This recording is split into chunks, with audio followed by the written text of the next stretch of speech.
नमस्कार, मैं कमलेश काव्य धारा के चौथे एपिसोड के साथ एक बार फिर से आपके समक्ष हाजिर हूँ। आज हम चर्चा करेंगे डॉक्टर गीता विश्वकर्मा नेह जी से। अभी कुछ दिन पहले ही आपको मानद उपाधि मिली, डॉक्टरेट। अब आप डॉक्टर लिखने की हकदार हो गई हैं और पिछले कई वर्षों से हम लोग गीता जी को सुन रहे हैं लगातार। वो जिस तरह की छंदबद्ध रचनाएं सुनाया करती हैं, यही नहीं सुनाती हैं बल्कि वो नई पीढ़ी के लोगों को सिखाती भी हैं। कई लोग ऐसे हैं हमारे साहित्य समाज से जुड़े हुए जिन्होंने इनसे भी बहुत कुछ सीखा है। यूनुस भाई या दूसरे लोगों जिनका भी हमने आपको पहले जिनसे बातचीत करके आपके समक्ष प्रस्तुत किया है, उन लोगों से तो लोग सीख ही रहे। नेह जी भी, यानी गीता विश्वकर्मा नेह जी भी निरंतर अपने कनिष्ठ लोगों को, अपने से जूनियर लोगों को जितना उनके पास माँ सरस्वती का वरदान है वो उनके समक्ष परोसने का प्रयास करते हैं, उन्हें सिखाने का प्रयास करते हैं। स्वागत है आपका इस कार्यक्रम में। नमस्कार। आप जैसा कि इस कार्यक्रम में मैं शुरुआत करता हूं कि आप कहाँ जन्म ली, पढ़ाई लिखाई आपने कहाँ की, और फिर कोरबा कैसे आना हुआ? पढ़ाई लिखाई मैं पहले रायपुर जिला था, वहीं पर तिल्दा नेवरा है जी।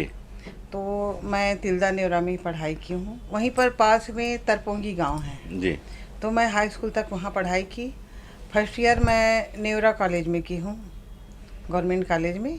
उस समय कॉलेज नहीं था, हाई स्कूल में कॉलेज लगाया करते थे, तो वहाँ मैं फर्स्ट ईयर की हूँ। उसके बाद मेरी शादी हो गई 18 साल में जी। तो मेरी पढ़ाई रुक गई। बाल विवाह हो गया था आपका? जी 18 साल में हुई बालिग। उस समय 18 साल को बालिग अभी भी 18 में होते। जी जी जी। तुम कोरबा कैसे आना हुआ? पति देव के कारण है? जी, पति देव का जॉब कोरबा में है, भारत एल्यूमिनियम कंपनी में वो एसोसिएट मैनेजर हैं थे। तो उनके साथ शादी हो गई तो मैं बालको नगर आके बस गई और अब रिटायर हो चुके हैं। जी जी। तो जब आप बालको आई होंगी तो बालको का तो एक वातावरण ऐसा था वहाँ, जो कुछ कभी नायडू जी, पुष्कर भारती, ये लोगों का एक युग था।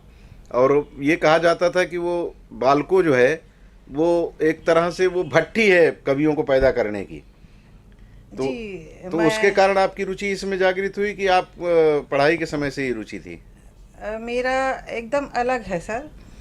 मेरा क्या है, मैं तो शादी हो के आ गई, लेकिन जब जाती थी तो मेरी सहेलियां कॉलेज जाया करती थी तो मेरा रुझान पढ़ने में ही था। जी। और मेरे पति देव का रुझान गायत्री परिवार में था। जी। तो मेरी शादी भी गायत्री परिवार मंदिर में ही किए हैं। जी। अरेंज मैरिज है लेकिन मंदिर में किए हैं, तो उनका रुझान पूरा धार्मिक। जी। तो वैसी स्थिति थी। यहाँ आई तो मैं धार्मिक हो गई, गायत्री परिवार में जुड़ गई पूरी तरह से। जी। लेकिन जब मैं मायके जाती थी तो सब सहेलियाँ मिलती थी तो पढ़ाई करना है, जुनून था, अरे मुझे पढ़ना है। तो मैंने प्राइवेट पूरा एमए कर लिए जी। और उसमें सहयोग भी दिए मेरे पतिदेव ने। उनको वो बुकिस्ट है, एक तरह से बुक ज़्यादा पढ़ते हैं, तो उन्होंने बोले कि इनको पढ़ने का मन है तो अच्छी बात है कि ये आजू बाजू पड़ोसियों से चारी चुगली करने के बजाय पढ़ाई करे, ध्यान वहाँ लगाओ। जी। तो मैंने एमए की पढ़ाई की पूरी तरह। तो साहित्य में जो रुझान आपका बढ़ा, जो आप कविताएं लिखने लगी? जी, मैं कहीं आती जाती नहीं थी, एकदम खाटी हाउस वाइफ, गवहीन कह लीजिए आप। जी। तो एकदम गांव की थी मैं। पढ़ाई तो प्राइवेट की हूँ, तो उस स्थिति में मैं लिखती थी। जैसे मैं हिंदी लिटरेचर में एमए की हूँ तो मैं पढ़ती थी तो वो तो लिखती भी थी, रफ कॉपी में लिख देती थी। लेकिन मेरे पतिदेव को प्लांट में कवि लोग बहुत सारे मिलते थे जी। तो उनको सुनाते थे जो भी लिखते थे। तो उनके मजदूर हैं, ऑपरेटर हैं सब, तो और उनको लगता था मेरी मिसेज भी क्या क्या लिखती है। तो एक बार बहाने से मुझे बोले कि तुम क्या क्या लिखती हो उसको डायरी में लिखो। अच्छा, मैं समझा दिखाए पहले आप उनको। हाँ, नहीं तुम डायरी में बढ़िया से लिखो जी। तो मैंने बड़ा भोले मन से डायरी में लिख दिए सारे। अब उसके बाद वो कब चुपके से मेरी डायरी लेके जाके प्लांट में दिखा दिए कवियों को। तो फिर वो देखे कि इसमें संभावना है। मैंने छत्तीसगढ़िया हूँ तो उल्टा पुल्टा अपना आधा हिंदी आधा अशुद्ध हिंदी ऐसे लिखती थी। तो वो दिखा दिए तो उन लोग बुलाने लगे। जी तो मैं करीब 4 साल बाद सरस्वती साहित्य समिति जब बनी तो जी। उसमें मुझे जोड़ा गया। तो मैं धीरे धीरे वहाँ से फिर लिखना मेरा ज़्यादा बढ़ गया, लिखने लगे 2003 में। जी। जी तो अशुद्ध जो था उसको शुद्ध फिर आप आपने की कि गोष्ठियों में बैठने के कारण और वो लोग जो और जो सीनियर थे उन लोगों ने टोका टाकी शुरू की कि नहीं इसको सीनियर ठीक लोग करना सुन चाहिए? लेते थे, बड़े प्यार से सुन लेते थे अच्छा, हमारे नहीं सीनियर। बोलने की हिम्मत नहीं करते थे कि यहाँ थोड़ा गड़बड़ है? नहीं नहीं बोलते थे। तो फिर अपने सुधारती थी? उसके बाद मैं सुधारती थी, लेकिन मैं पढ़ती थी तो मैं चेहरा भी भांपती थी। मेरे बड़े सारे कवि लोग हैं, गुरु समान हैं, तो उनका चेहरा बोल देता था कि जैसे पढ़ते पढ़ते जैसे चावल में एक कंकड़ मिल जाए तो खाते हाँ, बॉडी समय। लैंग्वेज बदल जाती हाँ, है। तो वो चेहरा देख के मैं भांप जाती थी कोई गलत है। जी फिर गलती है तो उसको सुधारूं कैसे, तो मैं मनन चिंतन करती थी, फिर सुधारती थी। फिर धीरे धीरे मेरा थोड़ा सा हौसला बढ़ा, तो फिर जाते गई तो कुछ कुछ कवियों ने बाद में सुधारते गए जी कि जी जी। ये तुम्हारी कविता में एक गलती है, लाओ तो दिखाओ। तो इस तरह से कुछ कुछ सुधार उसमें होता गया। कभी हमारी बड़ी दीदी दीप दुर्गवी यहाँ की जानी मानी हस्ती है, कवित्री हैं, वो उनको दिखाती थी। कभी उनके पतिदेव थे लालजी राकेश जी, वो तो बाकायदा बहुत प्यार से सुधार देते थे मेरी रचनाओं को। जी जी जी। तो चलते रहा ऐसे। उसके बाद जो है एंड्रॉइड फ़ोन का ज़माना आया, तो उसमें मैं लिखती थी तो अशुद्ध लिखती थी। तो लोग बाग बोलते थे एरिया है छत्तीसगढ़ की है, इस कारण ऐसे है। तो मैं लिखते गई तो कुछ फिर मैं अपने आप को मांझते गई, खूब मांझी हूँ। तो मैं मंझी हूँ फेसबुक से। जी जी जी। मेरी कविताओं में जो जान और शुद्धता जो आई अच्छा, वो है फेसबुक में डाल से। दिए तो लोग फिर उसमें अपना हाँ, कमेंट्स हाँ। करते थे कि ये गलत है ये गलत है। हाँ। वो एक मैं आपत्ति कर रहा हूँ कि आप जो है बोलती है ना कि छत्तीसगढ़ी हूँ इसलिए ऐसा हो जाता है। तो छत्तीसगढ़ में लोग हिंदी उनकी अच्छी नहीं है ऐसा क्यों आप मानती हैं? नहीं, हमारा हिंदी जो भाषी बोली क्षेत्र है और ठीक है, बोली के कारण थोड़ा हाँ, सा हाँ, आगे हाँ। पीछे हो तो कहीं की भी लोकल बोली में हाँ, थोड़ा हाँ, सा हाँ, गड़बड़ाता है। हाँ, हाँ। तो ये इस पे मुझे आपत्ति है। आप ऐसा मत जी, कहा जी, करें कि छत्तीसगढ़ी हैं इसलिए ऐसा होता है। ये सबका होता है, जी, जी, जी। कोई कहीं का भी हो, कहीं भी उसकी लोकल लैंग्वेज के साथ खड़ी हाँ, बोली के साथ अगर वो तालमेल बनाने की कोशिश करता है थोड़ा सा गड़बड़ होता है। तो वो उसको वो लोकल लैंग्वेज के कारण होता है। आपको सम्मान भी बहुत सारे मिले हैं, जी सर। कहाँ कहाँ प्राप्त की, किस किस क्षेत्र में? सम्मान तो सभी साहित्यिक संस्थाओं से जो है मिलते रहे हैं, बहुत सारे सम्मान जिंदगी भर कुछ न कुछ मिलते रहा है। कवि सम्मेलन में भी जाते रही, समारोहों में भी जाते रही, तो वो मिलते रहा। उसके बाद क्या है, मैं बुक लिखने लग गई। लगातार मेरी 7 बुक आ चुकी है। तो बुक को भी कहीं कहीं भेजती थी, तो बुक के माध्यम से भी सम्मान मिलता था। बाहर भी गई हूँ मैं, भोपाल गई हूँ और भाटापारा के पास गई हूँ, तो ये सब मिला है। और कुछ मुझे गज़ल का भी बहुत शौक़ था, तो गज़लों में भी मुझे 4-5 जगह मेरे पतिदेव लेके गए हैं, क्योंकि मुशायरा मुझे बहुत ज़्यादा आकर्षित करता है। हाँ, आकर्षित करता था। तो जी।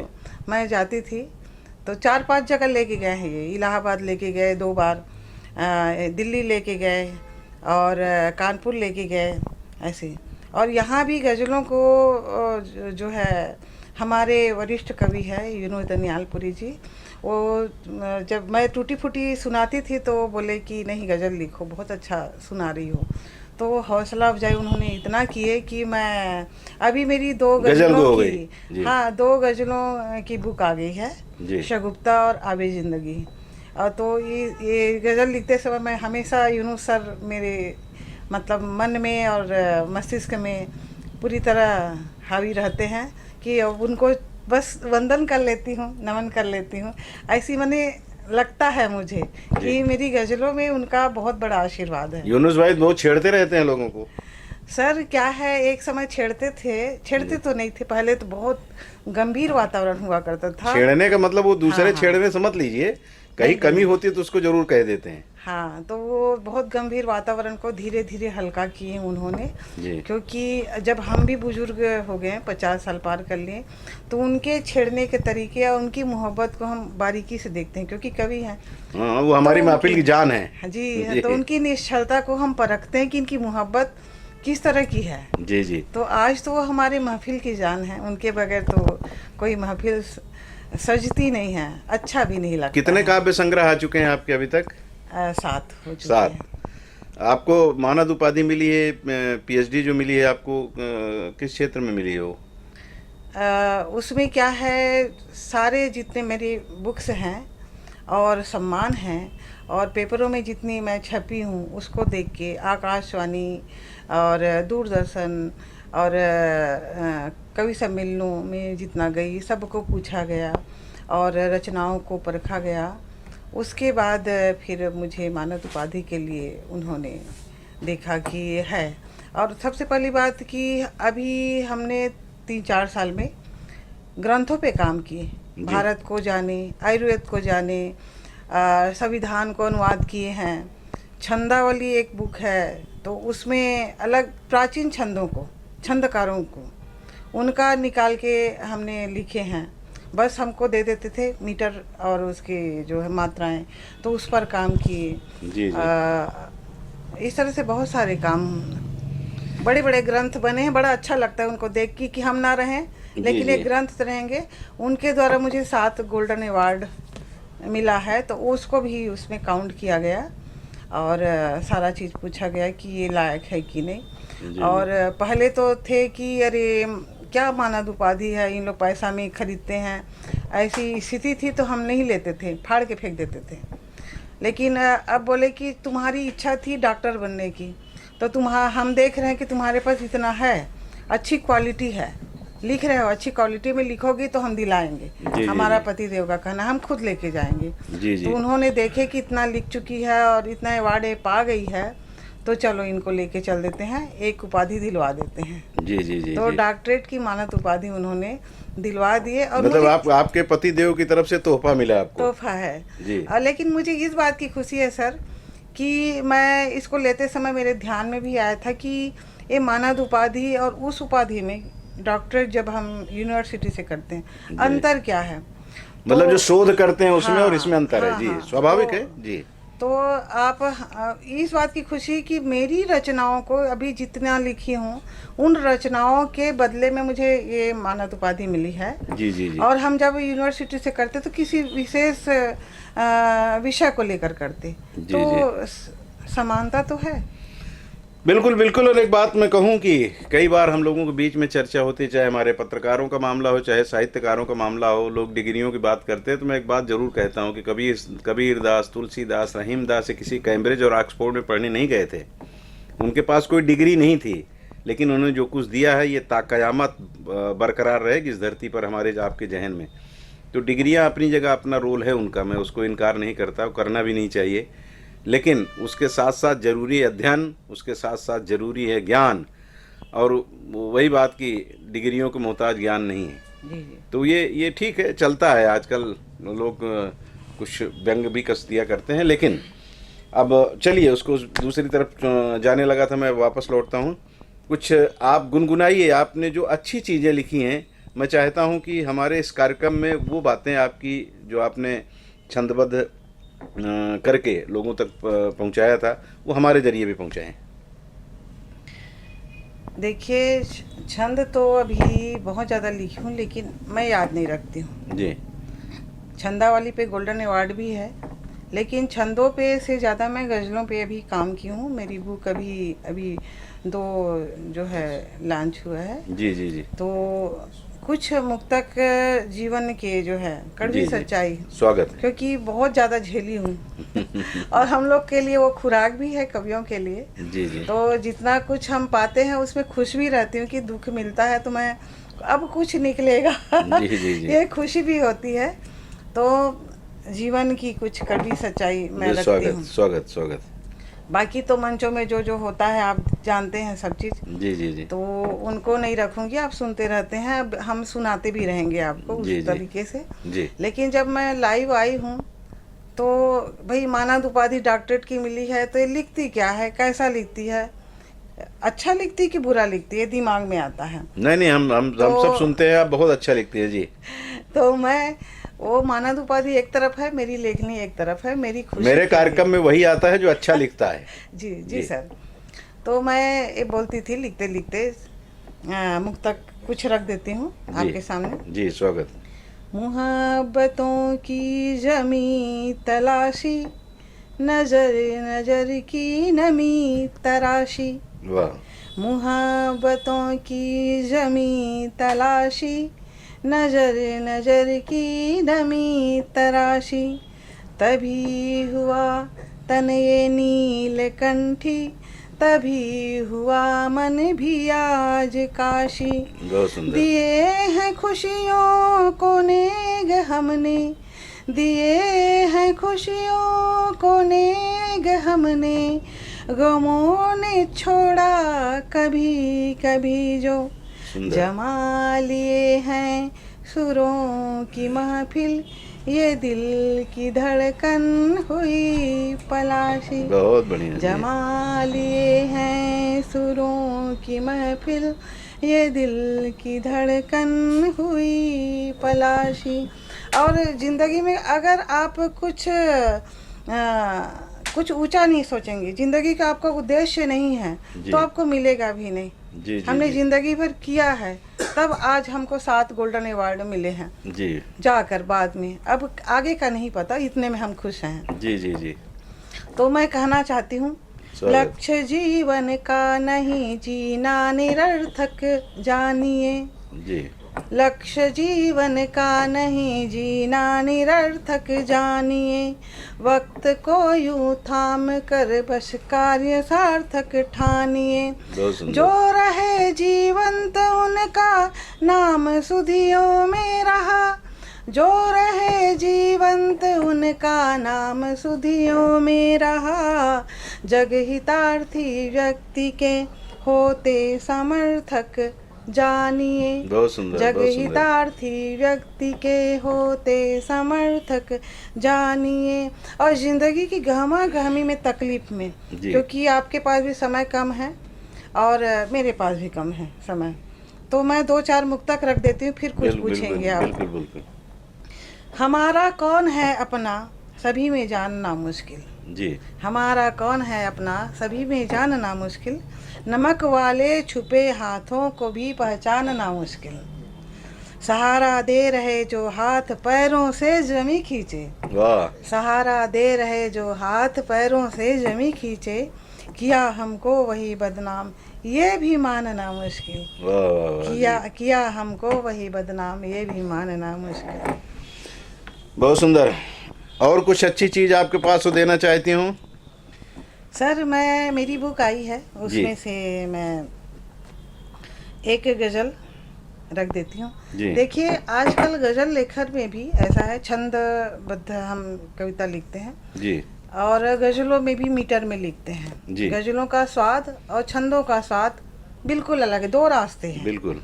और दोनों के रास्ते एकदम अलग हैं। जी। छंद मतलब एकदम रूढ़ 2 मात्रा है, आ है तो उसको अ नहीं कर सकते गाते समय, जी क्यों है तो उसको लघु नहीं कर सकते, जी। ऐसी स्थिति है। लेकिन गज़लों में हम मात्रा गिराते हैं, जी गज़लों में हम लहर को जीते हैं। आप सपाट बयानी और तीखा बयान, जी मीठा बयान, हम उसमें ऐसे स्वाद लेके रखते हैं, उसको मीटर में रखते हैं, जी, जी, उबड़ जी। खाबड़ नहीं रखते। जी। और उसको बोलना है तो सोच समझ के लिखना पड़ता है गज़ल को। बिल्कुल सही बात। तो मैं एक गज़ल रखती हूँ आपके सामने। जी स्वागत।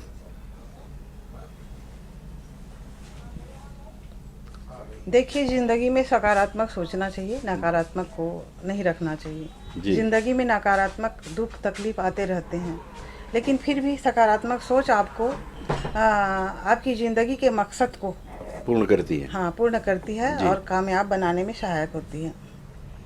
तो मैं उसी सकारात्मक पहलू को रखती हूँ। हर स्वागत। इंसान में सकारात्मक सोच है, जी। तभी तो आगे बढ़ रहे हैं। जी जी।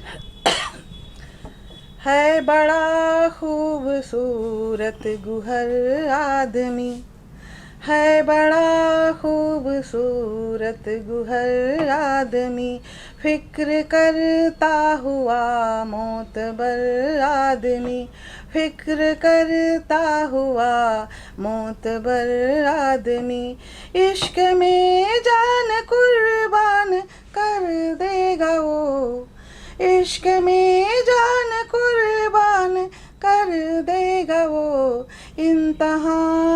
आशिकी का दहर आदमी, बहुत सुंदर। इंतहा आशिकी का दहर आदमी।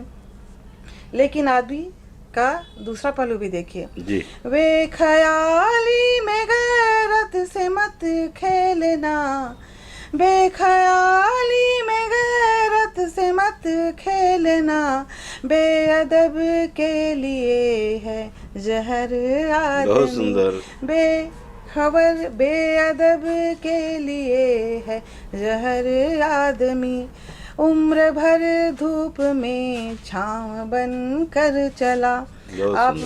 आपके अंदर एक है कि इनका प्रेरणा स्रोत कौन है जी। तो आपको ये भी पता है कि मेरे पति देव हैं जी। और उनका उत्तर भी मिल चुका है श्रोताओं को जी। तो एक शेर अर्ज है जी। उम्र भरे धूप में छांव बन कर चला, उम्र भरे धूप में छांव बन कर चला, बन के हर पल रहा एक शजर आदमी, बन के हर पल रहा एक शजर आदमी। एक औरत बताएगी शौहर है क्या, बहुत सुंदर। एक औरत बताएगी शौहर है क्या, नेक हमदर्द सा हम सफर आदमी। बहुत सुंदर। नेक हमदर्द सा हम सफर आदमी। और मक्ता जी स्वागत पेश है उसूलों का पक्का खरा एकदम, है उसूलों का पक्का खरा एकदम, छोड़ता नेह इल्मी असर आदमी। बहुत बढ़िया। छोड़ता नेह इल्मी असर आदमी, है बड़ा खूबसूरत गुहर आदमी, फिक्र करता हुआ मोतबर आदमी। बहुत बढ़िया, बहुत बढ़िया। गुहर और दहर का मतलब नहीं समझ में आया। रदीप काफिया में कई बार कुछ ऐसे शब्दों का इस्तेमाल हो जाता है कि वो जरा आम लोग। होता है सर, जी जी। मोती जिसको हम जो सफेद मोती है ना, गुहर का मतलब। जी जी, मोती है, मैं अपने लिए भी और हमारे दर्शकों के लिए भी उसका मतलब है। दहर है जिंदगी से, जी जी, जमाने से। जी जी जी, ये है। वो गजल में अमूमन उर्दू का अल्फाज उसमें इस्तेमाल किया जाता है और कुछ शब्द ऐसे होते हैं जो जनरल है, मोतबर वगैरह तो विश्वास को ये तो जनरल है, लेकिन कुछ शब्द ऐसे उसमें रहते हैं जो हमारे सिर से ऊपर निकल जाते हैं, तो उसका मायने भी अगर आप लोग बता देते हैं तो लोगों को और आनंद आता है। खैर, आपके पास तो खजाना है और बहुत लंबे अरसे से आप लिख रही हैं। आपके 7 काव्य संग्रह प्रकाशित हो चुके हैं, बहुत सारा सम्मान आपको मिला है और उम्मीद है कि अभी ज़िंदगी का जो समय बचा हुआ है उसमें और भी आपको बहुत सारी उपाधियां मिलेंगी, बहुत सारे मान सम्मान मिलेंगे और कोरबा का मान बढ़ाने में आप और सफल हों, छत्तीसगढ़ का मान बढ़ाने में और भारत के और हिस्सों में पहुँचें, वहाँ भी हमारे प्रदेश का, हमारे ज़िले का नाम रोशन करें। ये दुआ ऊपर वाले से।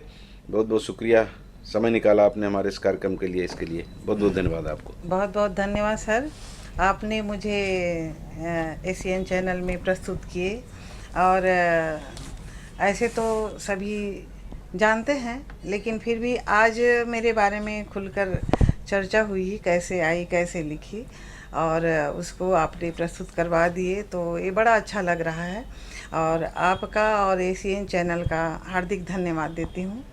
और मैं चाहती हूँ कि ऐसे ही आप तरासे हुए लोगों को जो यहाँ पर छुपे बैठे हैं, क्या क्या सम्मान लेके और क्या क्या हुनर लेके बैठे हैं, उनको आप मौका देते रहें। और एक magic and art university Faridabad जी, जब मुझे डॉक्टरेट की उपाधि दिए तो मैं बोली मैजिक, अरे मैजिक तो हम करते हैं कलम से। जी जी। और दूसरी बात आर्ट है तो हम तो कला है, इसको कला में आता है हमारी लेखनी। तो मैं बोली इससे मानद उपाधि ले रही हैं तो बड़ी खुशी भी हो रही है। जी जी जी। तो बहुत बहुत धन्यवाद आप सब। धन्यवाद। और आपने जो कहा, ये हमारे काव्य धारा का उद्देश्य यही है कि जो प्रतिभाएं हैं उन प्रतिभाओं को एक बार एक और मंच दिया जाए, उसी के तहत ये कार्यक्रम किया जा रहा है। बहुत बहुत धन्यवाद एक बार फिर से आप सबों को और आपको भी बहुत बहुत शुक्रिया। धन्यवाद।